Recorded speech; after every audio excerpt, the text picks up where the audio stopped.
Bienvenue sur la chaîne podcast de Pilot.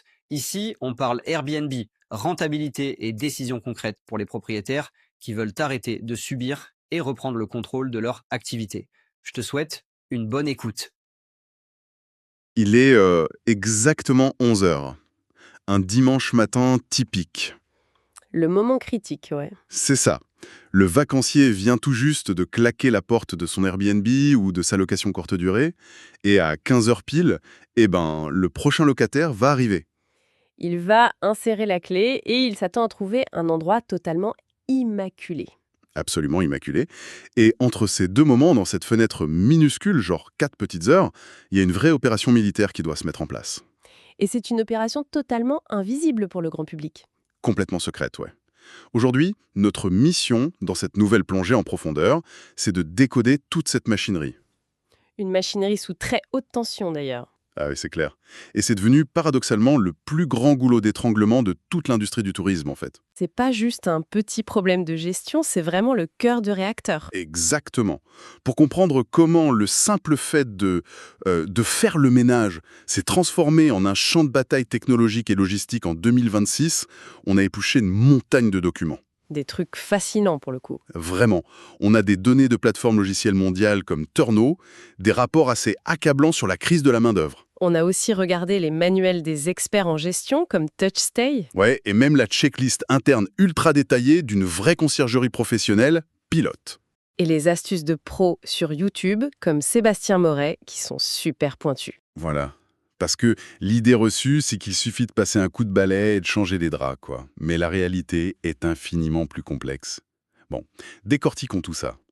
Qu'est-ce qui rend cette étape si cruciale au point de paralyser le système ? Cette complexité, elle vient d'abord d'une pression psychologique. Ce qui est fascinant ici, c'est qu'avant même de parler des techniques de nettoyage ou des logiciels, le vrai enjeu, il est dans la tête du voyageur. C'est-à-dire ? C'est une question d'attente. Exactement. Je suis convaincue que c'est le point de départ. Si on regarde les données de l'ASGLA, donc l'Association américaine de l'hôtellerie, qui sont d'ailleurs reprises par TouchStay, on voit que 77% des voyageurs font de la propreté leur critère numéro 1. 77%. C'est énorme. C'est le critère absolu, non négociable. Et l'impact financier est direct. Selon Get Set Clean, une annonce qui maintient une note de propreté de 4,8 sur 5 ou plus, elle capte 20% de réservations en plus. 20% de chiffre d'affaires supplémentaire juste sur une fraction de point de propreté. C'est ça. Le nettoyage, c'est plus juste de l'entretien, c'est le moteur principal des revenus. Du coup, ça explique pourquoi des protocoles comme celui en 5 étapes d'Airbnb sont devenus un peu les standards tyranniques de l'industrie. Totalement. On est passé de juste ranger un peu à une exigence de désinfection presque digne d'un hôpital. Ouais, et en lisant les sources, je me disais que c'est pas qu'une phobie des microbes en fait. Non, c'est émotionnel. Exactement, c'est de la sécurité émotionnelle. Dans un hôtel classique, on sait qu'on partage un bâtiment avec des centaines de personnes. Le contrat est clair. Oui, c'est impersonnel. Mais quand tu loues l'appartement d'un inconnu, tu rentres dans une sphère intime. Et là, la tolérance à l'erreur s'effondre. Un seul cheveu oublié et c'est le drame. C'est ça. Un cheveu sur l'oreiller ou une trace de dentifrice séchée, c'est pas juste un oubli. C'est perçu comme une violation de l'intimité. La confiance est rompue. Le voyageur se sent vulnérable tout de suite. Et paf, la note catastrophique tombe. Et pour moi, l'analogie qui résume le mieux ça, en lisant toute cette checklist de conciergerie, c'est l'idée de la scène de crime inversé. Oh, j'adore cette image, la scène de crime inversée. Ouais, réfléchis-y. Sur une vraie scène de crime, les experts cherchaient la moindre preuve, la moindre empreinte qui prouve que quelqu'un était là. Et là, c'est l'inverse l'absolu. L'exact opposé. L'agent d'entretien, son boulot, c'est d'anéantir la moindre preuve du passage humain. Il doit recréer une virginité totale du lieu. C'est un exercice de prestidigitation en fait. Un tour de magie. Mais un tour de magie qui doit être fait en 3 ou 4 heures pour garantir ces fameux 20% de réservation en plus. C'est là que ça devient vraiment intéressant. Comment ils font concrètement ? C'est le fameux turnover, la rotation express. Et c'est une vraie chorégraphie industrielle. Une course contre la montre ? Complètement.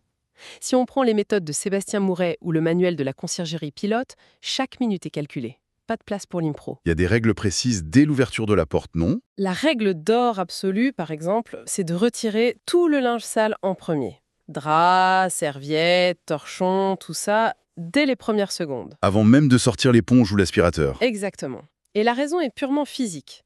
Si tu manipules des draps usagés, ça soulève un nuage invisible de micro-poussières, de scume, de cheveux. Ah oui, et si tu as déjà fait les poussières, Bah voilà, ça retombe sur tes meubles fraîchement nettoyés. T'as tout fait pour rien. c'est le genre de détail, une fois que tu l'entends, ça paraît évident, mais c'est ça qui fait la différence entre une note de 4,5 et de 4,9. Et ces manuels sont remplis de micro-stratégies comme ça. Ouais, il y a un truc que j'ai trouvé génial dans les sources, c'est le test de la télévision. Ah oui, très important ça. C'est fou. La checklist dit que l'agent doit allumer la télé immédiatement en arrivant. Pas pour regarder une série en travaillant, on est d'accord. Non, pas du tout. Oh. C'est parce qu'un écran plat qui a pris un coup, disons que le locataire a balancé un truc dessus, quand l'écran est éteint, il a l'air parfait. Noir, lisse, nickel. Mais à l'intérieur, les cristaux liquides sont brisés. Voilà. Les dégâts n'apparaissent que quand tu l'allumes, si l'agent nettoie, s'en va, et que le locataire suivant arrive à 15 heures et allume la télé, Ils signalent l'écran cassé. et là, pour le propriétaire, c'est mort. Impossible de prouver à Airbnb lequel des deux locataires l'a cassé. La caution saute.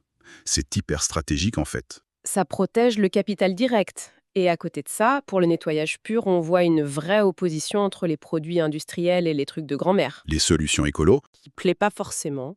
Du coup, le standard absolu pour les vitres, ça reste le vinaigre blanc et le papier journal.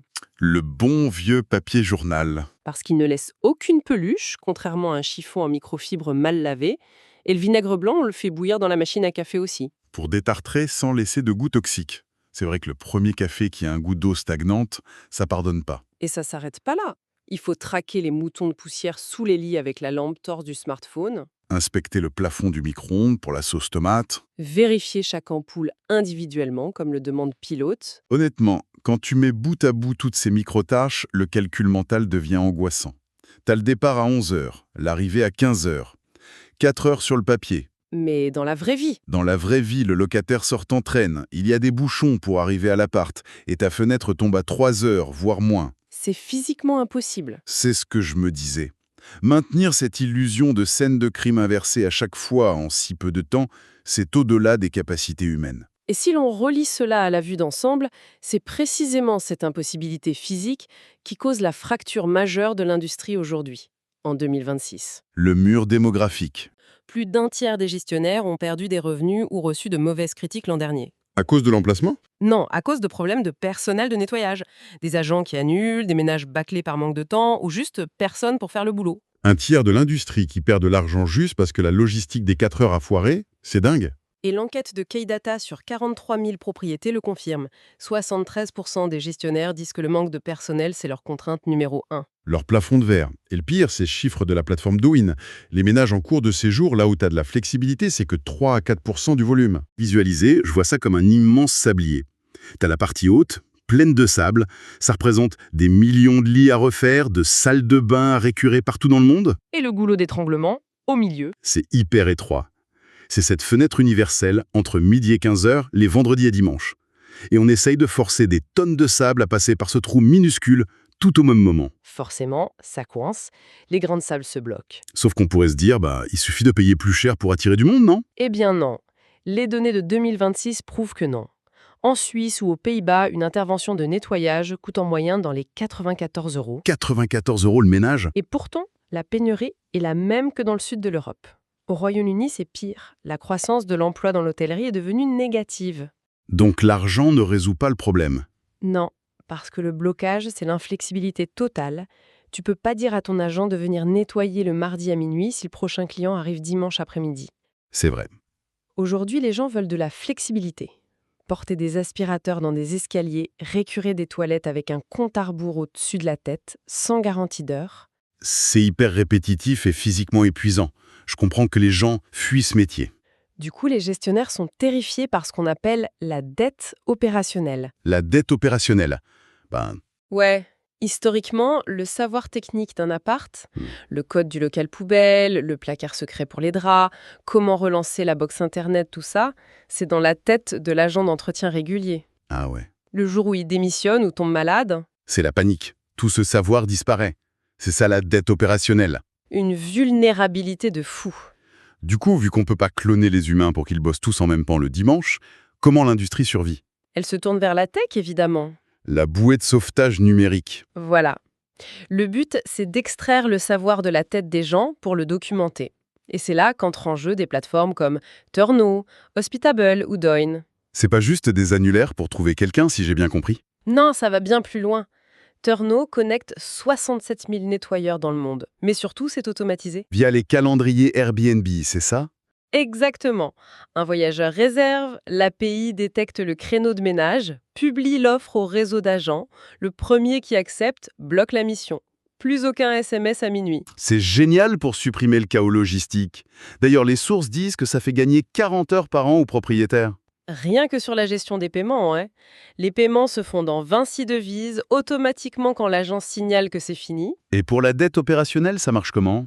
par les checklists photos sur smartphone. L'agent ouvre son PDF, il sait qu'il doit photographier le salon rangé, tout est tracé. C'est tellement stratégique qu'Airbnb lui-même prépare un Host Services Marketplace intégré pour ne plus passer par des applis tierces. Mais cela soulève une question importante. C'est bien beau tout ça, mais est-ce que ça crée de la main-d'œuvre? Alors, qu'est-ce que tout cela signifie vraiment? Parce qu'au final, l'algorithme hyper puissant de Turno, il va pas mettre des gants Mappa pour frotter le bac à douche. Ah bah non, l'application frotte pas les joints en vinaigre blanc. C'est une rustine numérique.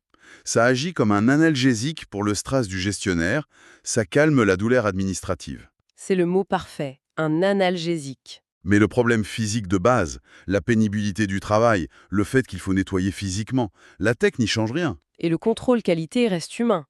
Les photos, ça vérifie les lits faits, mais ça sent pas si le rideau sent le tabac froid. Ou si le tapis de bain est encore humide, ouais.